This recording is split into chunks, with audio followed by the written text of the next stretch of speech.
Probably got about a teaspoon there.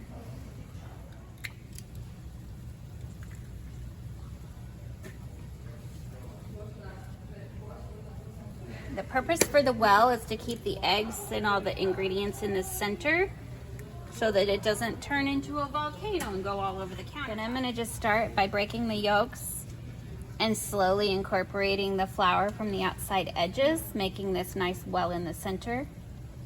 And again, the purpose of the well is to keep all of this together and not have your moisture running out all over the counter and making a giant mess. And you cannot do that with regular flour, but you can with semolina because it has enough stretch in the germ. I just want to make sure it's thoroughly hydrated and comes together. So I'm literally just dripping a few drip drops a little at a time. Then we're going to do that one more time.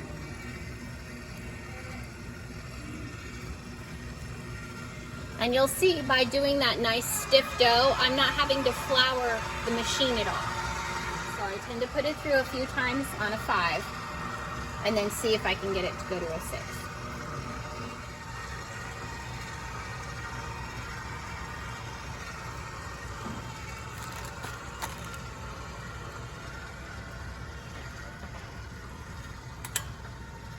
And then you can see the light through it and make sure that it doesn't have any stretch marks or tears.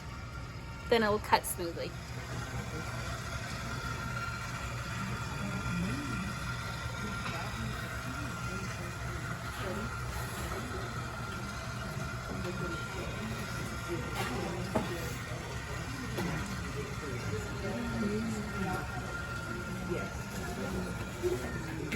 Here, I'm going to do just a little bit of semolina or rice flour so that they don't stick together while they're drying. And I'm just going to make a little nest like this out of a few noodles at a time. And then that's going to also help with the drying process.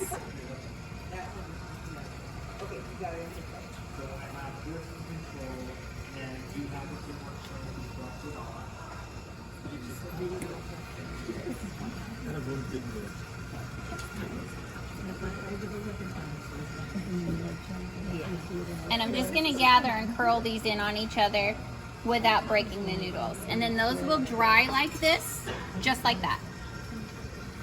And once they're hard and firm, you can throw them into a permanent container. And by allowing it to dry before cutting it, you don't have to worry about flouring it. You can see it just comes apart really easily and straight into the pan.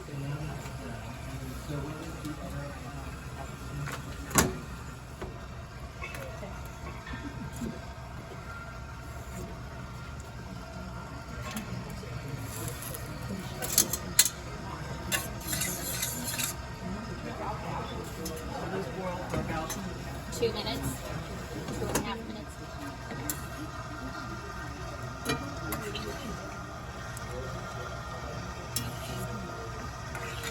And then into the sauce just to finish cooking so they absorb that flavor. So we're going to leave this here for just a couple more minutes. Nicely and starting to stick.